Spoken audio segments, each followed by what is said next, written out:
Good afternoon, and welcome to Blindformers. I'm your host, Blind Prime, and for today I have for you Transformers Generations Legacy Blaster.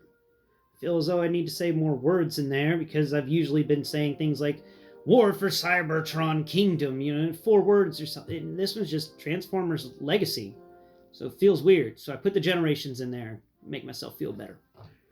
Alright, so we talked in my last More Than Meets the Eye episode about his robot mode and my thoughts on it and my thoughts on Eject's cassette mode. Now, next More Than Meets the Eye episode, we will talk about his boombox mode and Eject's robot mode. So, this is Blindformers, where I will be teaching you how to transform him between those points. And please stay with me through the end of the video. I know the Blindformers episodes can get long, but remember, I'm trying my best to describe this for the blind. So sometimes some things take a little more explanation than others, and honestly, I don't always get it right, but I give it to my best attempt. And sometimes I have to do reshoots or, correction videos. You can find on my Blindformers section, I have many Blindformers correction videos in which I've discovered something new or realized I made a mistake and went back. But enough blathering on, let's talk about Blaster here. So first off, we're going to come down here, we're going to hit his button.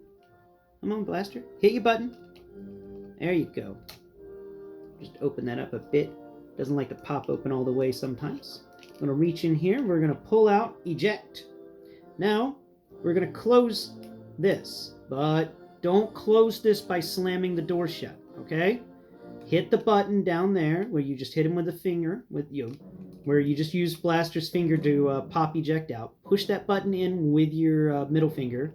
Use your pointer to close, and once you're holding it closed between your forefinger and your thumb, let loose with your middle finger so that the mechanism locks back into place. You don't want to just pop this into place every single time. Eventually you'll wear that plastic away and then the door will never want to close. So if you want a long-lasting action figure when it comes to the eject door, make sure you follow that process of when you hit that button and you go to close it, don't just slam it shut, hit that button again, hold the button down, close the door, and then release the button.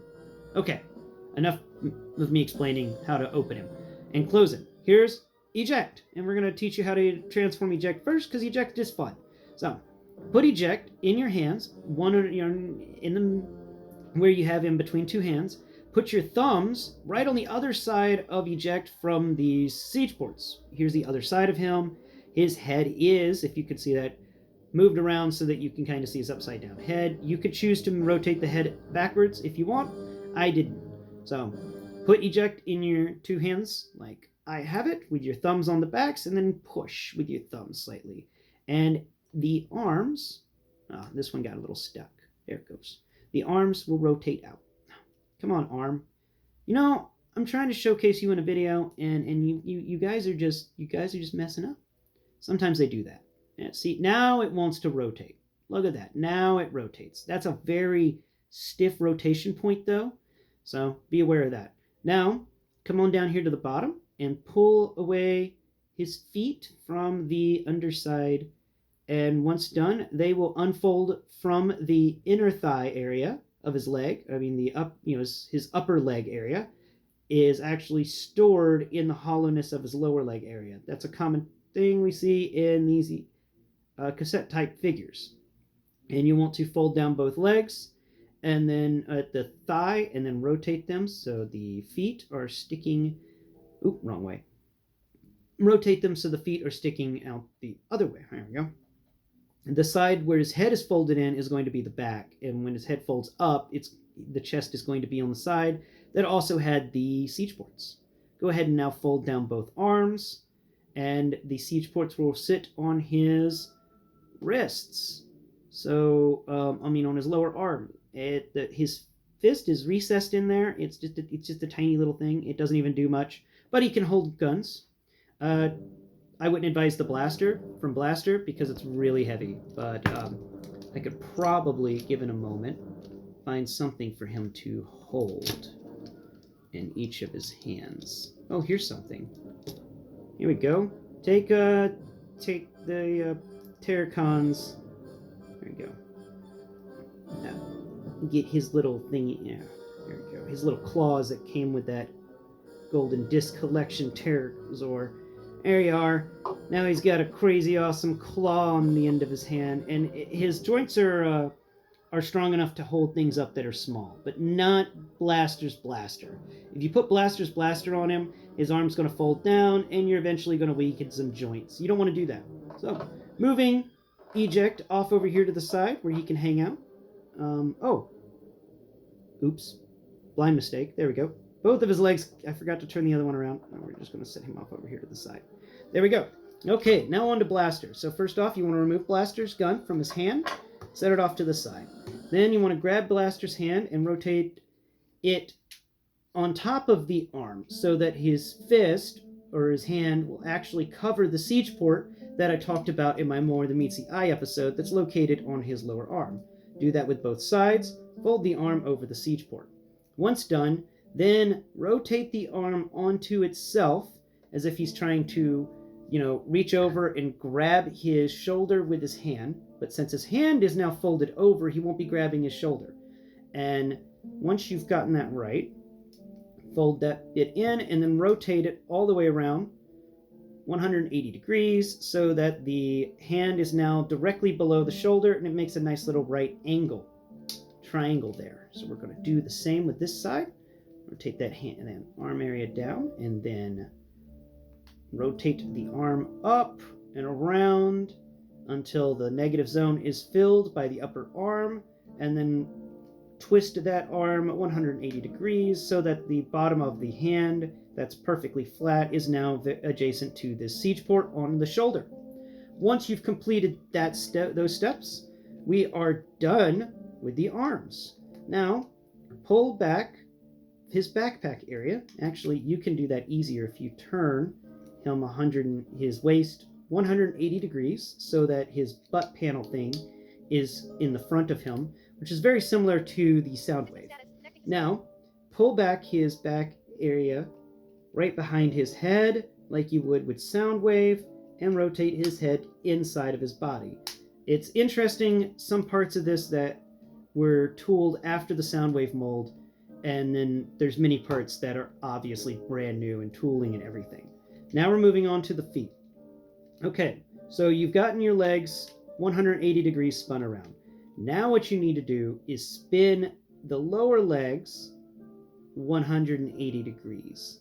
So the waist is going to be still facing backwards, but it's as if the feet are now facing forwards again, except that the handles, or these side armor bits with siege ports that were once on the exterior of both of the legs, are now on the interior, giving him a bow-legged stance because they won't allow his legs to close all the way. Now that you've done that, go ahead and push on that speaker bit on his lower leg if you want to. That is a neat trick about this guy. You can choose to have these speakers either visible or non-visible because they turn around, like the Autobot Decepticon symbol from Skyfire, which I've found to be really cool. And I like to have him in his boombox mode, all speakers out, because if you're going to be a boombox, then crank it up to 11. So move his toes, push his toes upwards as far as they will go. They will fold like that. I appreciate the fact that this is a ratchet joint, folding the toes upwards, unlike the Black Zarek and Scorponok molds, which are the biggest guys who have toes that fold into themselves. And those toes feel like they're on a hairline ratchet sometimes, and like if you push it forwards too much, it's just going to fall. The toes are going to click, and then it's going to fall forwards. And mine is going to fall on top of my Cybertronian city I've built up with all my my armor components and base maker people, which I gotta showcase that one day. All right, onward back to this. So you've put the toes up into the lower leg.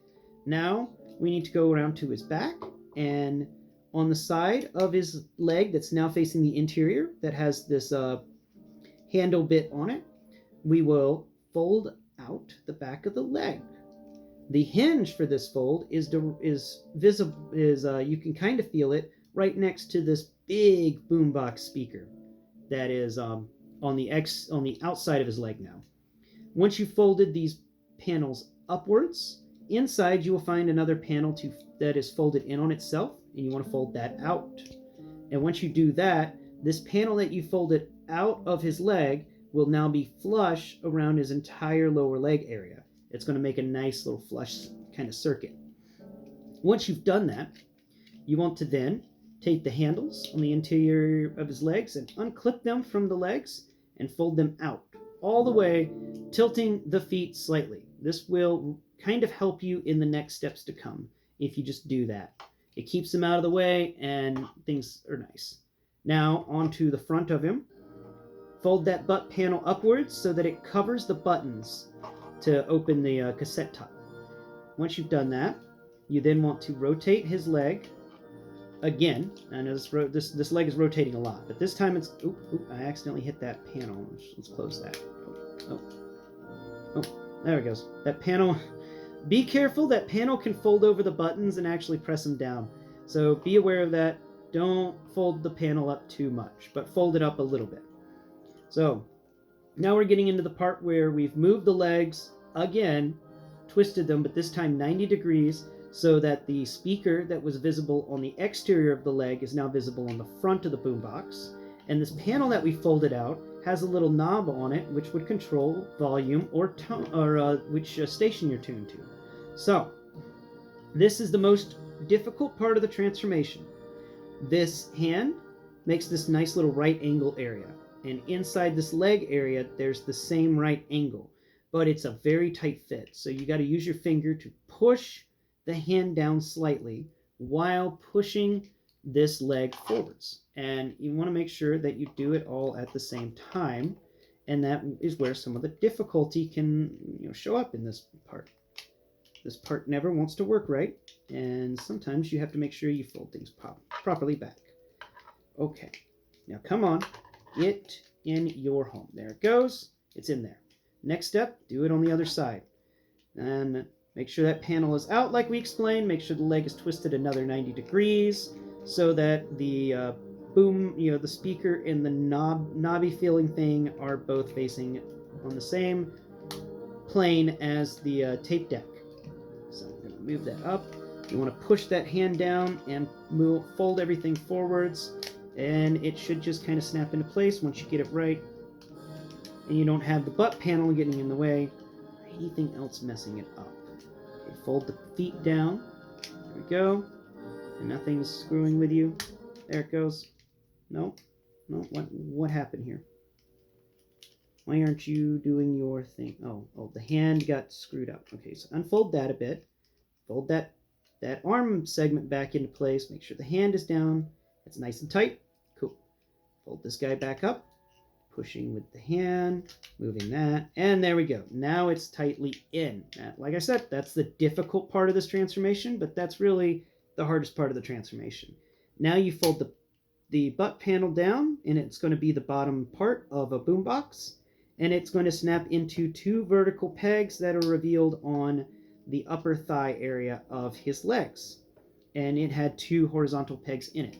Finally, we rotate both of the handles of the boombox mode, and we just kind of slide them in together. One has a male peg, one has a female peg hole, and there we go.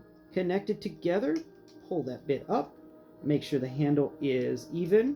It is. There's the boombox. Take his gun, and unlike the Soundwave, who came with that cool gun extender that you could pretend to be an antenna of some sort, this does not. So you've kind of just got to put it in a siege port on his back. There's a siege port. Remember, this guy's chock full of siege ports, so find a siege port, put it on his back, and now it's an antenna. There you go. There is Blaster in his boombox mode. Excuse me. I hope you've enjoyed the show. Please tune in next Prime on More Than Meets the Eye, where we will be talking about the boombox mode and Eject's robot mode more in depth. Tune in next Prime. Bye-bye for now.